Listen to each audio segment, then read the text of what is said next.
हाय, मैं हूं सीए गौरव सब्रवाल, ए team commerce academy Indore से।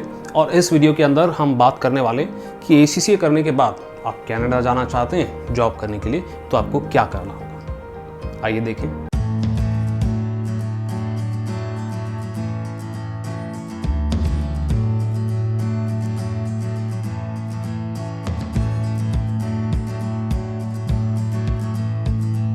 Welcome to another episode of career Tuesdays. ये एसीसीए जॉब्स अब्रॉड के सीरीज़ का चौथा एपिसोड है। इस सीरीज़ के अंदर हमने अभी तक बात करी है कि एसीसीए का कौन कौन से बाहर के इंस्टीट्यूट्स के साथ एमओयू वगैरह साइन है। दूसरे एपिसोड के अंदर हमने बात किया था अगर एसीसीए करके आप अब्रॉड जाना चाहते हैं तो आपका अप्रोच क्या होना चाहिए।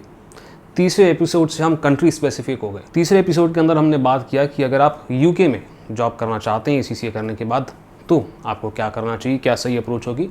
और इस एपिसोड के अंदर हम कनाडा की बात करने वाले। आने वाले एपिसोड्स के अंदर हम कई और देशों के बारे में बात करने वाले। कौन सा देश आप चाहते हैं मैं पहले कवर कर दूं, कमेंट सेक्शन के अंदर मुझे बता दें। अगर आप चाहते हैं कि आगे आने वाले वीडियोस आप मिस ना करें तो सब्सक्राइब कर लें इस चैनल को। जो एपिसोड्स अभी तक हो चुके हैं उनके डिस्क्रिप्शन के अंदर आपको लिंक्स मिल जाएंगे और आगे के एपिसोड्स जैसे जैसे मैं कंप्लीट करता चला जाता हूँ उनके लिंक्स भी डिस्क्रिप्शन में आपको मिल जाएंगे। फिलहाल आगे बढ़ते हैं। सबसे पहले तो मैं क्लियर कर देना चाहता हूं कि इस वीडियो का स्कोप क्या है, ताकि आपके दिमाग में कोई कन्फ्यूजन ना रहे। ये वीडियो मैं बना रहा हूं एसीसीए स्टूडेंट्स के लिए। भाई जो लोग ऑलरेडी एसीसीए पढ़ रहे हैं, आज नहीं तो कल क्लियर करके एसीसीए बनने ही वाले हैं, उनके लिए, या फिर एसीसीए एस्पिरेंट्स के लिए जो सोच रहे हैं कि अब हम एनरोल करें एसीसीए के अंदर और अगर करते हैं और फ्यूचर में हमको बाहर जाना है तो क्या हमको प्लानिंग करनी चाहिए। तो ऑब्वियसली यहाँ पर परमानेंट रेसिडेंसी की बात मैं नहीं करने वाला हूँ। अगर आप चाहते हैं कि पीआर के बारे में भी मैं एक अलग से वीडियो बनाऊँ तो प्लीज़ कमेंट सेक्शन के अंदर आप मुझे अपनी रिक्वायरमेंट बता दें, आगे चल के उसकी भी वीडियो बना देंगे। बस फिलहाल चर्चा करते हैं स्टूडेंट्स और एस्पिरेंट्स के लिए। देखिए, दो बहुत बढ़िया चीज़ें मुझे एसीसीए के बारे में लगती हैं। पहली बात तो ये है कि एक एज एडवांटेज होता है। अगर आप 12th के बाद भी एसीसीए करना शुरू करते हैं तो 21 साल की उम्र तक आप एसीसीए कंप्लीट कर लेते हैं, यानी कि तब तक जब तक आपका ग्रेजुएशन कंप्लीट होता है। कुछ स्टूडेंट्स तो इससे पहले भी कंप्लीट कर लेते हैं। दूसरी बहुत ही अच्छी बात है कि कनाडा के जो एम्प्लॉयर्स हैं वो पसंद करते हैं एसीसीए को। मेरे कई सारे स्टूडेंट्स और कॉलीग्स एसीसीए के अलावा कोई और फर्दर क्वालिफिकेशन करे बिना ही वहाँ पर जॉब के लिए जा चुके हैं। पहले तो मैं आपको बता दूँ इस वीडियो के अंदर हम आगे किस तरीके से बढ़ेंगे। सबसे पहले तो मैं आपको कौन कौन से टाइप ऑफ वीज़ा हैं जो आप लेकर कनाडा में जा सकते हैं उसके बारे में डिस्कस करेंगे। एलिजिबिलिटी, डॉक्यूमेंट्स, प्रोसेस वगैरह की बात करेंगे और आखिरी में जाकर मैं आपको दूंगा एक फाइनल वर्डिक्ट जिससे आप ये समझ सकते हैं कि कौन से वीज़ा के लिए आपको अप्लाई करना चाहिए। सबसे पहले तो हम बात करते हैं पोस्ट ग्रेजुएट वर्क परमिट के लिए।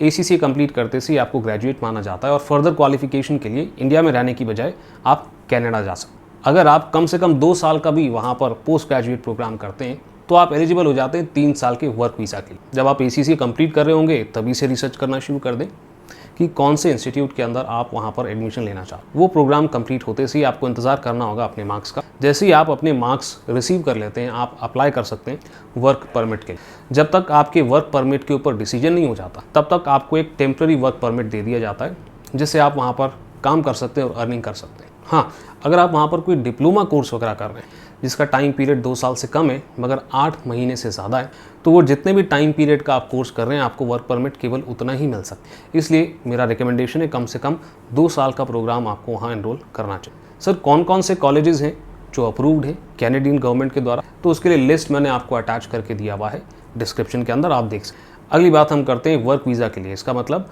आपने एसीसी क्वालिफिकेशन कंप्लीट कर लिया और अब आप कनाडा जाके फर्दर पढ़ाई नहीं करना चाहते, डायरेक्टली जॉब के लिए अप्लाई करना चाहते हैं। उसके लिए आपको मैं रिकमेंड करता हूं कि एसीसी कंप्लीट करते से ही आपको अपना पीआर कंप्लीट करना चाहिए और एसीसी की मेंबरशिप ले लेनी चाहिए। एसीसी की मेंबरशिप मिलते से ही सीपीए कनाडा के साथ एमआरए का इस्तेमाल कर सकते हैं और सीपीए कनाडा भी अक्वायर कर सकते हैं। उसका प्रोसेस क्या है पहले ही मैं वीडियो के अंदर डिस्कस कर चुका हूँ, डिस्क्रिप्शन में लिंक है। प्रोबेबिलिटी है कि बिना सीपीए कनाडा करे ही आपको जॉब भी मिल जाएगी, बट इवेंचुअली सीपीए कनाडा आपको कर लेना चाहिए बिकॉज बहुत थोड़ी सी मेहनत और बहुत थोड़ी सी फीस उसके अंदर हमको लगती है और आगे बढ़ने का आपका स्कोप वहाँ पर रुकेगा नहीं। बस अब क्या, आपके इंटरव्यू वगैरह होते हैं इंडिया में रहकर। इंटरव्यू होने के बाद आपका सिलेक्शन होता है। सिलेक्शन होने के बाद एम्प्लॉयर आपको लेटर भेजेगा कि आप यहाँ पर जॉब के लिए सिलेक्ट हो चुके हैं और उसके बाद आप अप्लाई कर सकते हैं अपने वीज़ा के। अब यहाँ पर एलिजिबिलिटी के लिए भी थोड़ा सा डिस्कशन कर लेते हैं। आप किसी भी वीज़ा के लिए अप्लाई कर रहे हो, आपको दोनों के लिए IELTS स्कोर तो आपका होना ही चाहिए। साथ ही साथ में you should have enough money to take care of yourself. हो सकता है वो आपको कुछ मेडिकल टेस्ट करने के लिए भी बोल सकते हैं या फिर कोई पुलिस वेरिफिकेशन वगैरह के लिए भी आपको बोल सकते हैं। इसके अलावा भी कुछ और छोटे मोटे एलिजिबिलिटी के नॉर्म्स होते हैं, डिस्क्रिप्शन में मैंने लिंक दे रखा है, आप देख सकते हैं। बट जो खास बातें हैं वो मैंने यहाँ पर कर दी। फिलहाल हम बात कर लेते हैं कि अब आपको अप्लाई करना है तो उसका क्या प्रोसेस होगा। तो सबसे पहले तो आपको ऑनलाइन एप्लीकेशन फॉर्म फिल करना होगा। ये आप खुद भी कर सकते हैं, बड़ा आसान है। एक लाइन को फिल करने के लिए इंस्ट्रक्शंस बहुत ही क्लियरली आपको वो देकर रखते हैं। ये ऑनलाइन फॉर्म आप फिल करें, सबमिट करें और साथ में जो भी फीस वगैरह है वो आप पे करें। फिर आपको फिजिकली उनके वीज़ा एप्लीकेशन सेंटर पर जाना होता है, जहाँ पर आपको बायोमेट्रिक्स वगैरह लिया जाता है, कुछ छोटा मोटा इंटरव्यू होता है, वो आपकी फोटो वगैरह खींचते हैं और वो कहते हैं विदिन 173 डेज के अंदर आपको वो अपना डिसीजन सुना देंगे। हो सकता है इससे पहले भी आपका डिसीजन आ जाए, हो सकता है इससे थोड़ा देर भी हो। अब वर्क वीज़ा के लिए हम एडिशनल काम हमको यहाँ पर क्या करना है, जैसे ही आपको अप्रूवल मिलता है तो आपको एक पोर्ट ऑफ एंट्री लेटर मिल जाता है कि आप अप्रूव्ड हैं, अब आप जाकर वहाँ पर काम कर सकते हैं। मगर ये एक वर्क परमिट नहीं है। आपको ट्रैवल करना होगा कनाडा, और कनाडा में ट्रैवल करते से ही, एयरपोर्ट पे लैंड करते से ही आपको ये लेटर शो करना होगा। इसके अलावा डॉक्यूमेंट्स, और हो सकता है वहाँ पर भी कुछ इंटरव्यू आपका किया जाए, सवाल वगैरह आपसे कुछ किए जाए, और उसके बाद आपके पासपोर्ट पे लगाया जाएगा वर्क परमिट, जिसके बाद आप अपने एम्प्लॉयर के साथ काम कर सकते हैं। याद रखिए ये एम्प्लॉयर स्पेसिफिक वीज़ा है। इसका मतलब क्या है, भाई जिस एम्प्लॉयर ने आपका सिलेक्शन किया था आप सिर्फ और सिर्फ उसी के साथ जाकर काम कर सकते हैं। ये नहीं कि कनाडा पहुंच के आप ऑल्टरनेट जगह पे जॉब ढूंढना आपने शुरू कर दिया। हाँ, बट जो इससे पहले वाले वीज़ा की हमने बात करी थी, जिसके अंदर आप अपना एजुकेशन कंप्लीट करते हैं, वहाँ पर आपको ओपन वीज़ा मिलता है, यानी कि आप किसी भी एम्प्लॉयर के साथ जॉब ढूंढ सकते हैं। चलिए, ये सब बातें तो हमने डिस्कस कर ली। अब आते हैं फाइनल वर्डिक्ट पे और देखते हैं कि किस वीज़ा के लिए आपको अप्लाई करना चाहिए। भाई सबसे पहले तो बात करते हैं कि अगर आपको पैसे वगैरह की कमी नहीं है और आप सच में कनाडा जाकर एजुकेशन करने के लिए, वहाँ के इंस्टीट्यूट्स में फीस देने के लिए आपके पास इनफ रिसोर्सेज हैं, तो मैं आपको यही सजेशन दूंगा कि आप वहाँ पर फर्दर एजुकेशन के लिए जाएं, यानी कि PG वर्क परमिट के लिए आपको वहाँ जाना है। इसके कई सारे फायदे, 2 साल आपको वैल्यू एडिशन के लिए मिल जाएंगे अपने करंट क्वालिफिकेशन के अंदर। दूसरी बात, आप कनाडा से स्पेसिफिक वहाँ पर मास्टर्स की डिग्री कर रहे होंगे, जिससे आप और ज़्यादा एम्प्लॉयबल बन जाएंगे। और तीसरी बात, आपको वहाँ पर 3 साल का वर्क वीज़ा बहुत ही आराम से मिल सकता है अगर आप ACCA करे हुए हैं तो।